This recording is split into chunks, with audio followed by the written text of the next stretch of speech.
오늘 또 하나님께서 우리와 함께 하십니다. 아멘. 깨진 유리창의 법칙이라는 그런 그 사회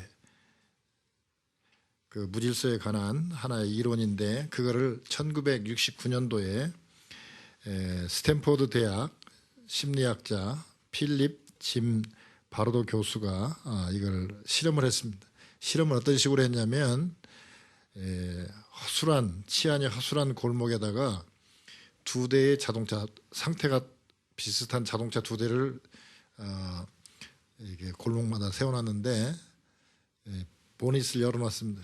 고장난 것처럼 열어놓고 했었는데, 그 중에 한 대는 유리창을 조금 깨놨어요.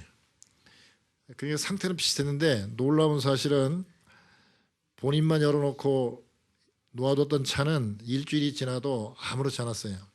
그런데 유리창을 깨놓은, 조금 이렇게 일부러 좀 깨놨는데, 깨놓은 그 자동차는 10분도 안 돼서 배터리를 누가 빼가고, 조금 있으니까 또 타이어를 빼가고, 거기다 막 쓰레기를 버리고 유리창을 깨고 거기다 막 돌을 던지고 해가지고, 일주일이 지났는데 보니까 완전히 그 유리창을 깨놓은 그 차는 뭐 형체를 알아볼 수 없을 만큼 망가져 있었습니다. 이 이론은 미 범죄학자 제임스 일슨과 조지 켈링이 1982년 3월에 이 실험을 근거로 해가지고 깨진 유리창이라는 글을 썼는데, 그때 최초로 이 깨진 유리창 이론이라는 걸 썼어요. 브로큰 윈도우 시오리라고. 즉 처음에 상태는 비슷했지만 단지 유리창 하나 좀 깨놓은 거에 따라서 완전히 그 나중 일주일의 상태가 달라지는 모습을 보게 됩니다. 즉 디테일이 성패를 좌우한다 라는 디테일의 힘이라는 책을 그 중국 사람이 쓴 책이 있는데, 거기에 보면 그 작은 디테일, 그 조그만 사소한 것인데 그것이 인생을 좌우한다는 것이죠. 제가 보면 대학도 비슷한 대학 나온 것 같고 인물이나 능력도 비슷한 것 같은데, 어떤 사람은 좀 속된 말로 떵떵거리고 잘 살고, 어떤 사람은 아주 고생하면서 이렇게 사는 모습을 봐요. 왜 그러느냐? 그 조금 차이, 유리창 하나 깨졌냐 안 깨졌냐 차이처럼 그냥 관가하고 있는 그 조그마한 차이 때문에 엄청난 그 결과가 차이가 나는 것을 보게 됩니다. 오늘 성경에도 보면 10명의 문둥병자가 있었는데 10명이 다 예수님의 불쌍함을 인정받고 해서 다 문둥병이 나았습니다. 그런데 그 중에 9은 예수님께 돌아오지 아니하고 한 사람, 사마리아 사람만 돌아와서 감사를 했는데, 별거 아니에요. 9명은 보니까 제사장한테 간 걸 보니까 유대인이고, 한 명만 아마 사마리아인인 것 같아요. 근데 어쨌든 그 사람들이 제사장에 가서 나은 거 보이고 가족에게 갔어요. 사마리아인은 가다가 나은 걸 보고 제사장에게 가지 아니하고 예수님한테 와서 엎드려서 감사하다고 하고 구원받고, 또 제사장에 가서 자기 나은 거 확인하고 가족에게 갔단 말이에요. 그러면 가족에게 간 건 똑같아. 차이는 가다가 잠깐 돌아와서 예수님한테 감사하다고 엎드려서 절한 것밖에 없어요. 근데 그 조금 차이로 9명은 그 후에 천국 가도록 회개를 하고 주님 앞에 나왔는지 안 나왔는지 그건 모르겠어요. 그러나 그냥 오늘 상태로만 봐서는 그 사람들이 그 상태로 갔다면 그 사람들은 천국의 맛을 보지 못하는 것이고, 사마리아인은 천국에 갔단 말이죠. 그 조금 차이가 인생을 그렇게 엄청나게 결정하는 것이죠. 우리도 살면서 보면 별거 아닌 것 같은 그 조금 차이가 결정을 해요. 예를 들면 교회에 들어올 때 보면 종이가 떨어져 있을 때가 있어요. 또는 화장실 바닥에 그 종이 그 페이퍼 타월을 쓰고 그 조금 떨어진 것이 있다든지, 그렇지 않으면 그게 그냥 휴지통에 넣으려고 했는데 그게 떨어져 있을 때 그냥 나가버리면, 여러 사람들이 그 들어갈 때 보면 그거를 치우는 사람이 있고 그냥 그게 안 보이는 사람이 있어요. 그 조금 차이가 결정을 해요. 어느 회사에서 면접 시험을 보는데 그 시험관이 그 들어오는 입구 어디 한쪽 편에다가 이렇게 좀 관심을 가지면 볼 수 있고 그렇지 않으면 안 보일 수도 있는 그곳에다가 휴지를 한 장 이렇게 접어서 놓았대요. 많은 면접관들이 면접 보러 오는 사람들이 와가지고 그 대답을 말만 신경 쓰고 그러면서 그 휴지를 본 사람이 없는 거예요. 근데 그 중에 한 사람이 들어오다가 휴지를 갖고 휴지통에다 집어넣는 거예요. 그러니까 시험관이 있다가 면접관이 그거 한번 꺼내서 펴보라고 딱 보니까 합격을 축하합니다. 이렇게 써 있더라는 거예요. 바로 그 조그마한 거. 우리는 별로 중요시 생각지 않은 그런 것 때문에 인생이 완전히 달라져요. 오늘 본문을 통해서 좀 더 자세히 한번 그때의 정황과 상황을 한번 보면서 우리가 어떻게 하면 하나님께 영광도 돌리고 또 우리도 복받고 살 수 있는가를 한번 더 따져봤으면 좋겠어요. 오늘 보면 이렇게 시작하고 있습니다. 예수님께서 예루살렘으로 가실 때에 그렇습니다. 지금 우리가 이 본문만 보니까 그런데 이 누가복음을 보면 예루살렘으로 지금 가시고 있는 중이에요. 그런데 굳이 또 여기 문맥에다가 예루살렘으로 가실 때에 그렇습니다. 그 말은 예수님께서 그냥 가신 것이 아니라 계획하에 지금 이 길을 가고 있다는 사실입니다. 예루살렘에 가시는 길에 일부러 사마리아와 갈릴리 사이로 지도를 보시면 한번 생각을 해보세요. 지도를 머릿속에 상상해 보면은 위에가 갈릴리 지방이 있고 사마리아 지방이 있고 남쪽에 유대 지방이 있습니다. 근데 사마리아 지방은 상종을 않기 때문에 통행을 안 해요.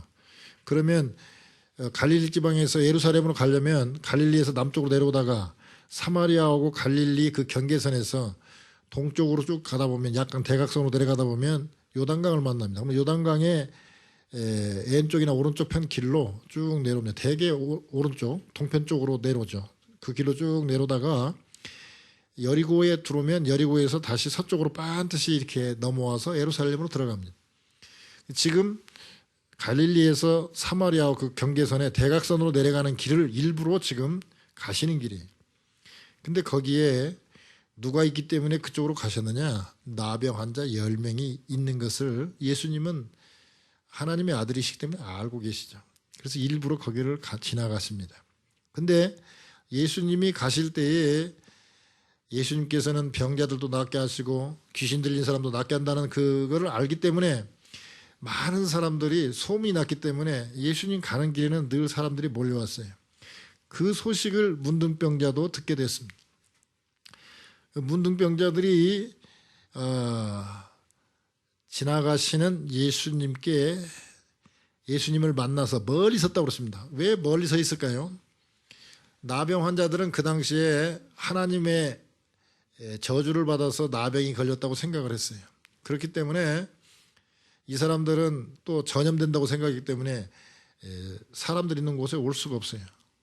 그리고 사람이 지나가면 혹시 모르고 자기가 나병 환자인지 모르고 지나가면 입술을 가립니다. 그리고 부정하다 하면서 자기가 이렇게 오는 사람한테 경고를 주는 거예요. 나는 나병 환자니까 내 옆에 오지 마세요. 나는 부정하니까 오지 마세요. 하고 일부러 자기가 해야 돼요. 만약에 가까이 온다 그러면 막 돌멩이를 던져도 또 돌멩이에 맞아 죽어도 아무런 항의할 수도 없고 정말 비참한 존재. 그러니까 예수님을 찾아오기는 했지만 가까이 갈 수가 없는 거예요. 그러니까 멀리 섰습니다. 멀리 섰기 때문에 예수님께 말씀을 드리려면 조그만하게 말할 수가 없어요. 그러니까 크게 말을 해야 됩니다. 그러니까 뭐라고 합니까? 멀리 서서 소리를 높여 가로되 예수 선생님이여 우리를 긍휼히 여기소서 하거나 그렇습니다. 불쌍히 여겨달라고 긍휼히 여겨달라고 부탁합니다. 사람이요 우리 하나님께 대할 가장 귀한 태도 중에 하나는 불쌍히 여겨달라는 마음을 가져야 됩니다. 근데 자기가 불쌍한 존재라고 생각을 안 해요. 그래서 하나님의 은혜를 덜 받아요. 자기가 불쌍하다고 생각을 않기 때문에 기도를 잘 안 해요. 참 기도하기가 어려운 것은 전에도 말씀드렸지만 기도하는 것, 특히 감사하는 것이 어려운 것은 왜 어렵냐? 내가 잘났고 내가 내 힘으로 얼마든지 살아갈 수 있는데 하나님께 왜 기도해야 되느냐? 특별히 감사하다는 얘기는 남한테 뭔가 은혜를 입었거나 내가 제시한 돈보다 더 많은 것을 받았거나 뭔가 하여튼 내가 받았을 때 감사를 하거든요. 그러니까 감사하다는 말은 쉬운 것 같지만 참 어려운 거예요. 근데 여기 보니까 긍휼히 여겨달라, 우리를 불쌍히 여겨달라고 얘기는 왜? 나병 환자니까 그렇게 할 수가 있죠. 오히려 그랬더니 예수님께서 보시고 이르시되, 봤다는 것은 관심을 표현한 것이죠. 나병 환자들, 그 당시 바리새인들, 납비라는 사람들은 하나님의 저주를 받은 사람들이니까 아예 쳐다볼 생각도 안 하는데 쳐다봤습니다. 관심을 가졌어요. 그리고 말씀하는 게 뭐라고 그러냐면 가서 제사장들에게 너희 몸을 보이라. 이 말은 우리는 쉽게 이해하지 못하지만 유대인들은 다 이해가 가는 말이에요. 그게 뭔 말이냐면 내가 문둥병에서 나섰으면 제사장에 가서 확인을 해가지고 우리말로 의사처럼 진단을 받아갖고 너가 병이 없다. 그 진단을 받아야 제사장이 오케이 해야 가족들에게 돌아갈 수 있어요. 그냥 가면 안 돼. 그러니까 제사장에 가서 보여라. 너희 몸을 보여라. 그 말은 뭔 말이냐면 내가 너희를 낫게 해주겠다 이런 뜻입니다. 근데 진짜 이 말을 듣고 이 사람들이 예수님께서 그렇게 말씀을 하시니까 자기를 낫게 하신 걸로 믿고 10명이 갑니다.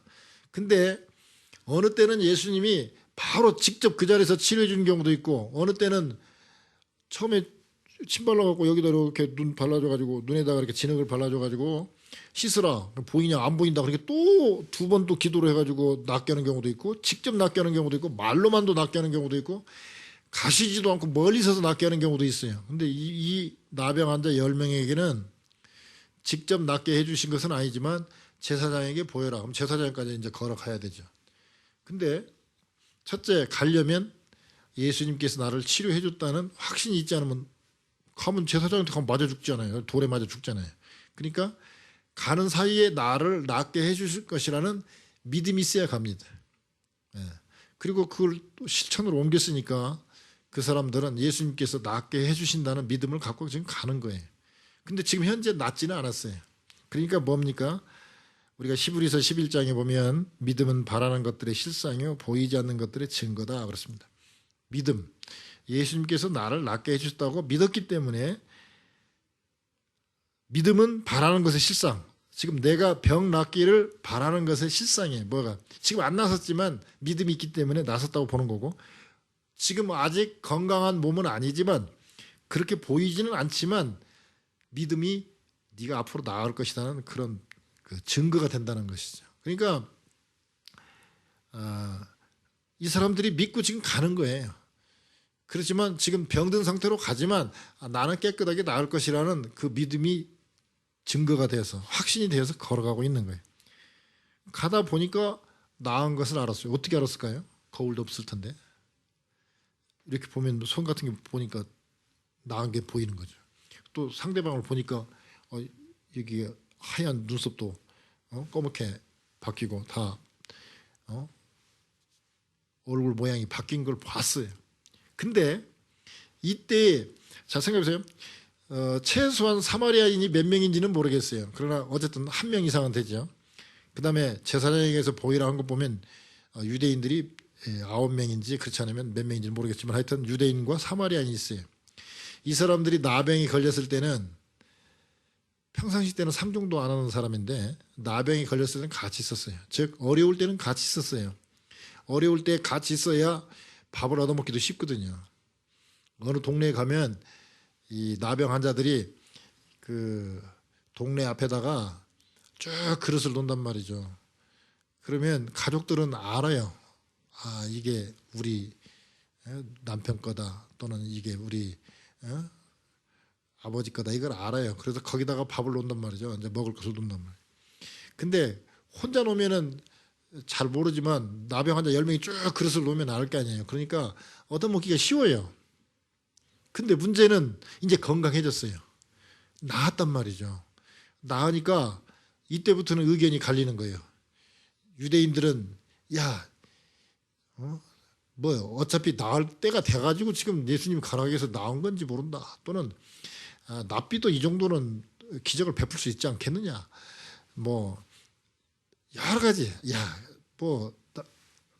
제사장한테 먼저 보이고 가족한테 먼저 보고 난 다음에 예수님 찾아가서 고맙다고 도 되지 않느냐, 막 여러 가지 막 거기서 이해가 있을 거예요. 그런데 대다수 유대인들은 어떤 생각을 했냐? 일단 나왔으니까 빨리 가서 확인하고 가족한테 먼저 가자. 가족한테 먼저 가는. 사마리아 사람들도 자기들 나름대로 그 옛날에 하나님 섬기던 그런 전통이 있기 때문에 자기들 나름대로 자기들의 제사장한테 찾아가서 또 보여야 되지만, 이 사마리아인은 거기서 생각을 달리했어요. 야, 예수님께서 이 나병을 고쳐줬다면 이건 하나님이다. 이 아무도 고치지 못하는 병, 이런 병을 고칠 수 있는 병, 그것도 말 한마디로 제사장한테 보여라 해서 낫게 하신 분은 하나님이다. 이게 보면 하나님께 영광을 돌렸다고 그러잖아요. 그러니까 감사는 내가 이렇게 되니까 감사합니다가 아니라 선택이에요. 내가 감사하겠다고 선택할 것인지, 그렇지 않으면 내가 불평할 것인지, 이거는 감사와 불평은 선택이지 조건이 아니에요. 생각을 해보세요. 똑같은 어려운 조건에서도 어떤 사람은 감사를 하고 어떤 사람은 불평을 해요. 그 저쪽에 그 어디야, 소아시아 지방, 거기에는 이렇게 아주 좋은 그 온천 지역이래요. 그래서 이쪽에는 온천물이 나오고, 되게 온천물 나오면은 샘물이 좋지가 않은데 이쪽에는 또 샘물이 나온대요. 그래서 따순 물이 나오고 이쪽에서는 그 샘물 쭉 나오니까 얼마나 좋습니까? 그래서 그 사람들한테 그랬대요. 아유, 당신들은 참 좋겠습니다. 빨리 하려면 가서 따순 물하고 찬물하고 섞어서 하면 되고, 너무 좋겠습니다. 그러니까 참 불평이 많대요. 좀 섭섭하다. 뭐 그렇게 섭섭하니까. 하나님이 이왕에 온천물이고 이쪽도 그러려면 비누도 좀 이렇게 같이 나오게 하지, 비누는 이렇게 안 나오게 한다고. 이 사람은요, 아무리 좋은 조건이 있어도 불평하기 이러면 한없이 불평하고요, 감사하기 이러면 한없이 감사할 수 있어요. 감사는 조건이 아닙니다. 선택이에요. 내가 이렇게 되면 내가 감사하겠습니다. 그 사람은 그 조건 갖춰줘 봐도 또 불평해요. 그래서 아니에요. 내가 선택을 해야 돼요. 내가 감사를 선택할 것인가. 근데 여기서 그러면 제사장이 먼저냐, 예수님이 먼저냐, 결국은 그 순서 차이거든요. 그런데 가족보다 하나님께 감사드리는 것이 더 먼저다라고 생각한 사마리아인이 복을 받는 것이죠. 큰 소리로 하나님께 영광을 돌리며 돌아와서 발 아래 엎드립니다. 성공한 사람들을 보면 특징이 있어요. 많은 일을 빨리 하는 사람들이 성공하는 게 아닙니다. 실제로 보면 달인들을 보면요, 많은 일을 빨리 합니다. 근데 그런 사람들이, 예를 들어서 짜장면집에서 이거 수타면 하는 사람이 이렇게 하는 사람들, 그거 밀가루 조금 갖고 막 그 가닥 만들어 가지고 그냥 이거 몇 번 하면 그냥 2, 4, 6, 2, 4, 8, 뭐 16, 60선 막 늘어나 가지고 나중에는 그냥 가나다나 해가지고 막 머리로 막 돌리고 막 땅에 막 2m쯤 되니까 자기 키보다 더 큰데도 막 안 떨어지게 막 돌리고 그러는데, 얼마나 많은 짜장면을 빠른 시간에 만들어냅니까? 그러지만 그 사람이 꼭 부자입니까? 아니에요. 성공한 사람들 보면 우선순위를 정하고 정확하게 일하는 사람이 대개 성공합니다.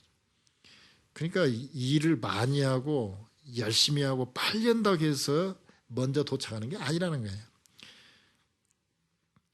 여기 보면 사마리아 사람이 자기도 빨리 제사장한테 진단을 받고 가족에게 돌아가고 싶은 마음이 얼마나 꿀떡 같겠습니까? 그러나 믿음이라는 것은, 감사라는 것은 우선순위를 조정하는 거예요.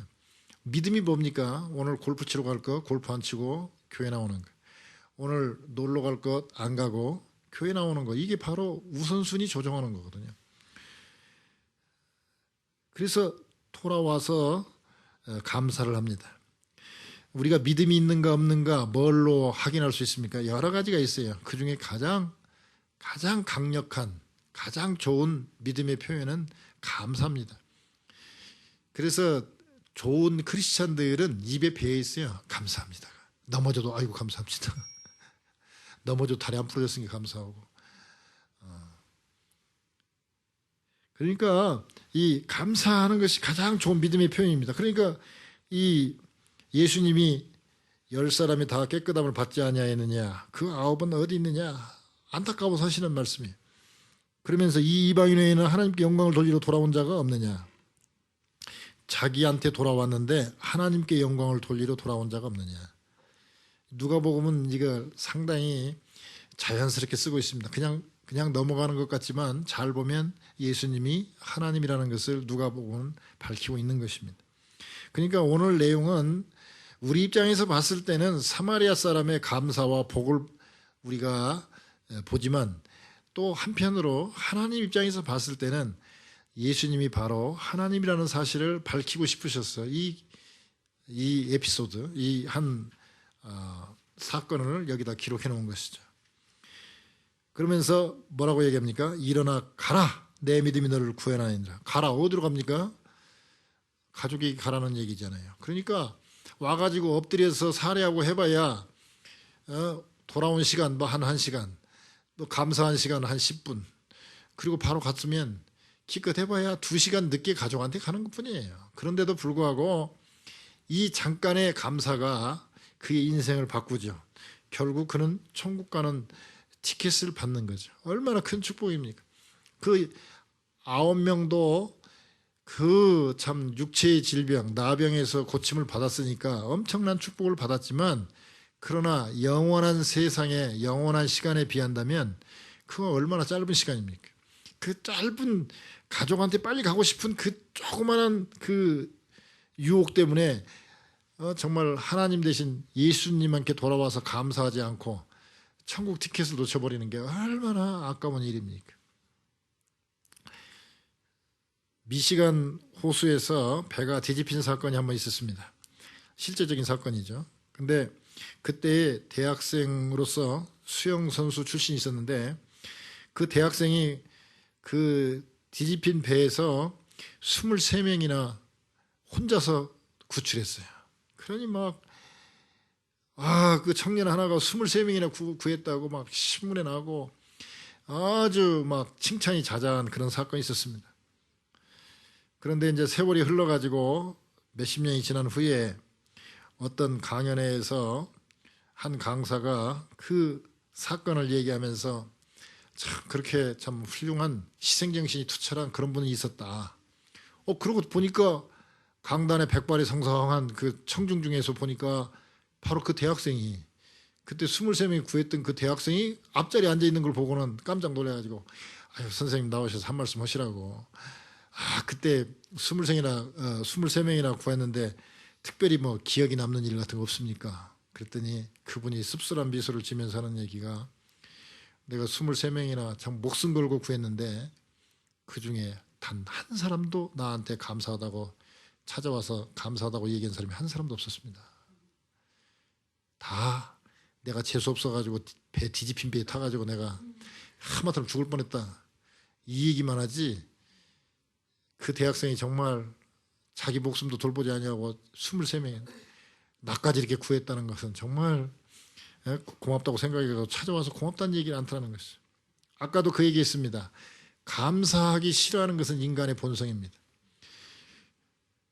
누가 나한테 뭐를 주면은 에이 뭐 버리기는 아깝고 그런 게 나 줬네, 이렇게 얘기를 하고 뭐 그가 그렇게 착한 일 했대 그러면 에이구 뭐 원래 부잣집으로 태어나가지고 뭐 할 일 없으니까 뭐 그렇게라도 해서 이름 날리려고 그런 거지, 뭐 그냥 무조건 다 안 좋은 쪽으로만 얘기를 해요.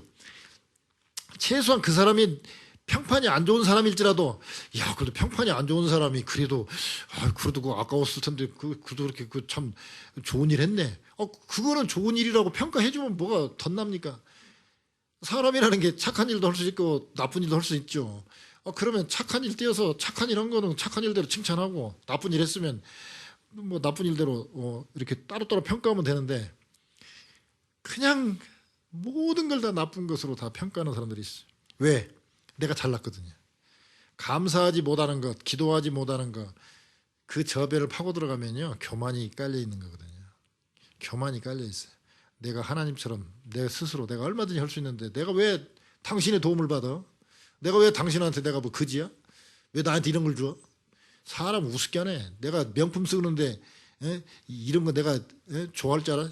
내가 주니까 받기는 받지만 사람 참 무시하네 말. 그 받아갖고 다른 사람 주든지 뭐 버려도 되는 거 아니야. 어차피 뭐가 그렇게 부담스럽습니까? 왜? 내 안에 자존심이 있기 때문에. 자존심이 뭡니까? 내가 하나님과 똑같다고 생각하기 때문에 남의 호의를 또는 그런 은혜를 받았을 때 땡큐가 잘 안 나오는 거예요.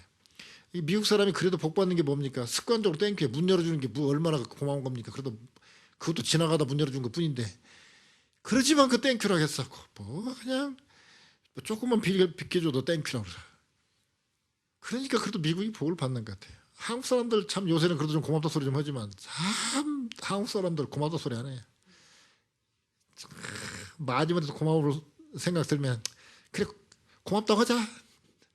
고마운 것도 아닌데 안 할 수도 없고 체면도 있고 그러니까 고맙다고 하자. 얼마나 그 듣는 사람 기분 나쁘겠습니까? 여러분 감옥과 수도원의 차이가 뭡니까? 감옥이나 수도원이나 먹는 음식 별로 변변치 않습니다. 규율이 엄해가지고요. 수도원에 들어가면 감옥보다 더 심해요. 어떤 의미에서는. 그런데 비슷한데도 불구하고 수도원에 있는 사람들은 하루를 감사로 시작하기 때문에 수도원에서 그렇게 오랫동안 있으면서도 기쁨으로 지낼 수 있어요. 근데 감옥은 내가 뭐 잘못한 거 조금밖에 없고 잘못도 안 했는데 날 잡아다가 이렇게 집어넣었으니까 기분 되게 나쁘다. 불평하니까 그렇게 힘들어요. 제가 그 군대에 갔을 때 그 같이 훈련받는 친구 중에 하나가 대학교 때 그 뭘 했냐면 그 공수부대와 함께 이렇게 그 낙하산 타는 거. 낙하산 타는 게 팀이었어요. 이 얘기 들으니까 그 낙하산에 끌려가는 걸 대비해서 그 집차죠. 그 지프차에다가 노프를 매달고 막 끌고 간대요. 그러면 지체가 쓰러지면은 막 그냥 쓰러진 채 막 끌려간대. 그러면 막 이런 데가 아프고 그러니까 빨리 일어나서 따라가야 되는데 정말 힘들다는 거예요.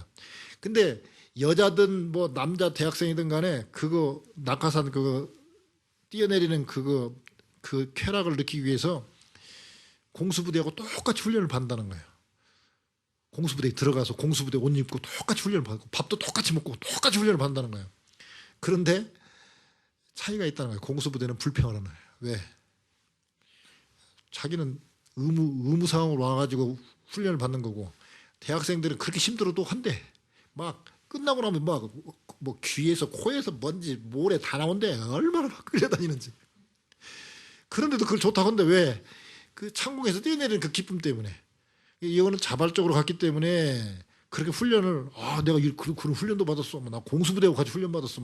이런 자랑거리가 되는데 공수부대원들은 오늘 또 훈련이야. 아니 나라에서 돈 주지 돈도 하나도 안 내고 훈련 받고 얼마나 좋습니까? 그런데도 불평해. 차이가 뭐냐? 내가 기뻐서 하느냐, 감사하느냐, 그렇지 않으면 내가 불평하느냐의 차이.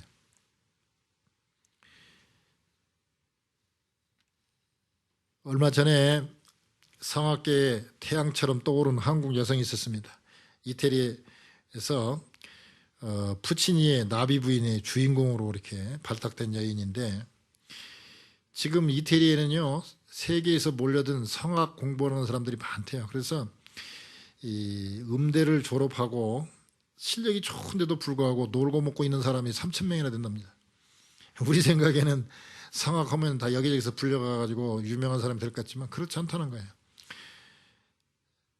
이 여인도 이태리 유학까지 가가지고 공부 많이 했는데 수년 동안 마땅한 배역이 정해지지 않아가지고 참 귀국도 못하고 이태리에서 있자니 참 힘들고 그런 하면서 언제 나는 발탁이 되나 그런 시절을 보내고 있었는데 가만히 생각하니까 내가 발탁이 안 되는 이유가 이 눈썹이 이게 쌍꺼풀 이렇게 눈썹이어야 되는데 이 동양 여자로서 이렇게 재진 눈처럼 생겨가지고 내가 발탁이 안 되는구나 이런 생각이 들더랍니다. 그래서 엄마 아무리 생각해도 내가 한국 좀 가서 쌍꺼풀 수술 좀 해야 될 것 같아요. 이거 발탁이 안 되는 이유가 이 눈 때문에 그런 것 같아요.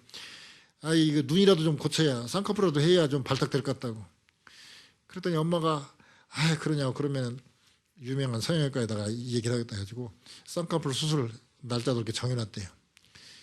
그리고 이제 날짜 되면 이제 가서 수술하려고 그렇게 하고 있었는데 그때 주일이어서 이제 주일날 교회를 갔답니다. 한인교회를 갔는데 그때 목사님이 막 설교를 하면서 그러는 거예요. 뭐 하나님이 주신 대로 살지 왜 여자들은 이상하다고 왜 쌍꺼풀 수술하는지 모르겠다고 하면서 막 그날따라 막 이상하게 막 쌍꺼풀 하는 사람에 대해서 막 공격을 하는 설교를 하더라는 것입니다. 그러면서 만약에 이제 천국 가갖고 하나님이 야 너 쌍꺼풀 안 줬는데 너 왜 이상하게 했다 너 같은 여인이 아니냐 하면서 너 천국 들어가야 될지 안 될지 모르겠다고 대조 좀 해봐야 되겠다 그러면서 원본하고 대조해보겠다 하면 어떨 거냐고 말이야. 그래서 막 좀 유치한 뭐 그런 설교를 좀 하더래요. 근데 이 여인이 그 듣고는 그냥 이 자매님이 그냥 충격을 좀 받았어요. 아 이거 내 얘기하는구나 생각을 해갖고 엄마 나 성형 수술 안 할 거야 하고 취소하고 그 다음 날이 이제 무슨 콩쿨대에 있어가지고 이제 거기 나가서 했는데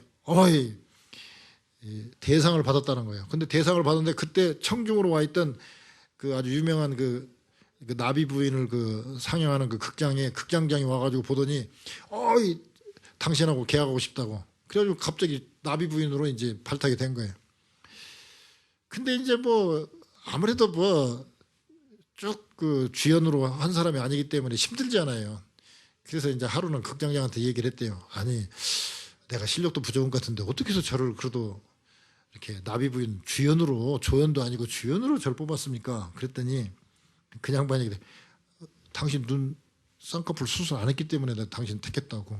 그래서 깜짝 놀라가지고 아니 왜 그러냐고 그랬더니 여러분 그 푸치니의 나비 부인 그 오페라 보시면 알지만 그 미군하고 그 일본에 있는 여자하고의 그 사랑 얘기잖아요. 그러니까 나비 부인은 말하자면 원칙으로 말하면 일본 여자가 성악을 해가지고 맡아야 이게 맞는 배역이잖아요. 근데 일본 여자들은 100% 다 쌍꺼풀 수술했답니다. 그 극장장 얘기가 자기가 성악한 사람 봤더니 100% 다 쌍꺼풀 했더래요 수술을. 그러니까 나비 부인이 여기 안 맞는다는 거예요. 오히려 동양 맛이 안 난다는 거예요. 오히려 쌍꺼풀 해가지고. 그리고 좀 일본 여자들이 성악에서 좀 한국 사람보다 좀 처진다는 것입니다. 그러니까 나비 부인 역을 할 사람은 쌍꺼풀 수술 안 하고 너처럼 그래도 좀 어느 정도 성악을 할 수 있는 사람이 할 수 있다는 거예요. 결국 그가 나비 부인을 하면서 느낀 게 뭐냐면 아하 하나님 주신 대로 하나님 말씀대로 사는 것이 복이구나 하고 쌍꺼풀 수술 안 해갖고 나비 부인 이렇게 한 것은 다 하나님의 덕이구나 해가지고 지금은 주님만 찬양하는 그런 주님을 찬양하는 그런 노래만 부른다고 그렇게 이재철 목사님이 그렇게 말씀하신 걸 제가 들었습니다. 이 땡큐 할 때 그 땡크하고 싱크하고 같은 어원이라고 그래요. 즉 감사는 그 사람의 은혜를 생각하고 그 사람을 기억하고 하여튼 그 사람에 대해서 생각하고 관심을 갖는 것이 바로 감사의 표현, 감사의 어근이 같다는 것은 생각한다는 거예요. 감사라는 것은 생각이 있어야 되는 거예요. 그래서 우리가 어떤 일을 이렇게 할 때에 이건 하나님은 왜 이렇게 하셨을까? 하나님은 왜 이런 환경에 나를 놓았을까? 왜 이런 길을 택하게 했을까? 하고 자꾸 생각을 하면 하나님께 감사할 수 있는 길들이 열린다는 것이죠. 아까 깨진 유리창 이론을 얘기했는데요. 이걸 가지고 실제로 적용해 본 사례가 있습니다.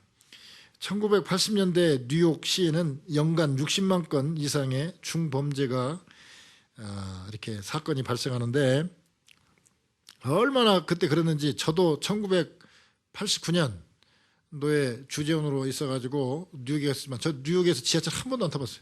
왜? 지하철 타면 막 그냥 언제 어떤 사건에 휘말릴지 모르니까 불안해서 안 탔어요. 뭐 탈 기회도 별로 없고 주로 차를 갖고 다녔으니까 안 타기로 했지만 타고 싶은 마음도 없더라고요. 한번 타보고 싶은 마음도 없더라고요. 그런데 미국의 러커스 대학의 갤린 교수가 지하철 범죄 대책으로 낙서를 지우는 것이 범죄를 줄일 수 있다라고 이 깨진 유리창 이론을 얘기하면서 그걸 제안을 했어요. 그러니까 그때 교통국의 데이빗 간 국장이 그 의견을 받아들였어요. 근데 얼마나 반대 의견이 많겠습니까? 아니 중범죄를 중범죄 사건을 갖다가 다뤄야지 왜 낙서나 지우고 있습니까? 예산 낭비입니다. 그거 왜 합니까? 그거 낙서 계속 하는데 그걸 왜 지웁니까? 막 그거보다는 먼저 범죄부터 줄여야죠. 그랬는데 이 간 국장이 이 갤린 교수의 그 안을 받아들여 가지고 낙서를 지우는 아주 그 대대적인 프로젝트를 진행했어요. 근데 이 열차가 뭐 6,000대인가 겠는데요. 그런데 그 6,000대 낙서를 지우는데 이쪽이 지우면 또 다른 쪽에서 낙서해가지고 그 지하철에 있는 낙서 지우는데 총 5년이 걸렸답니다.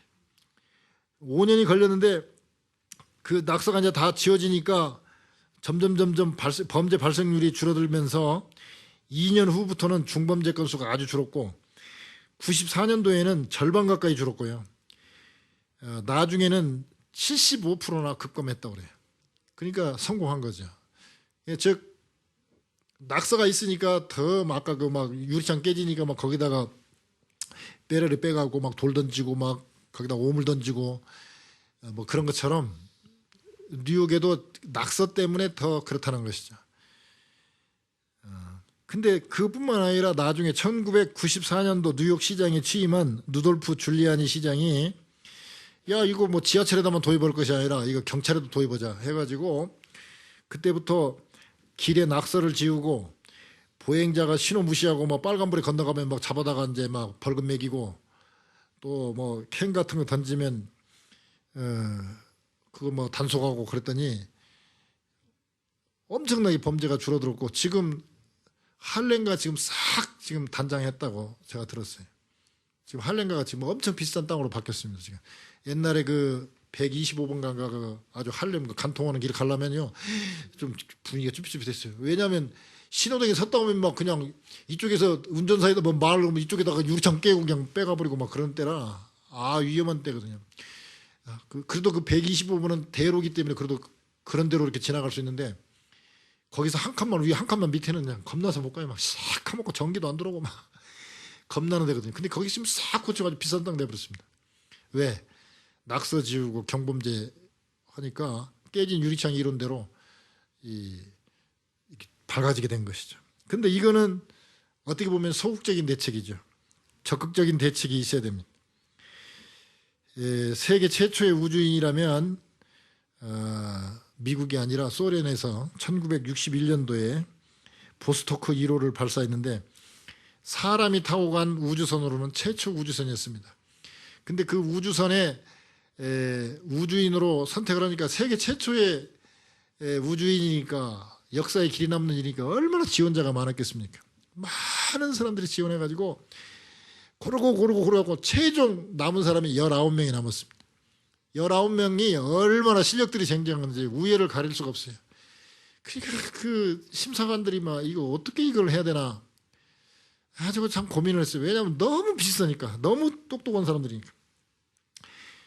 제일 마지막에 이제 선발 시험이 뭐냐면 이제 우주선에 직접 들어가는 이제 시험이 있는데 19명이 다 18명은 그 우주선에 들어갈 때 다 신발을 신고 들어갔답니다.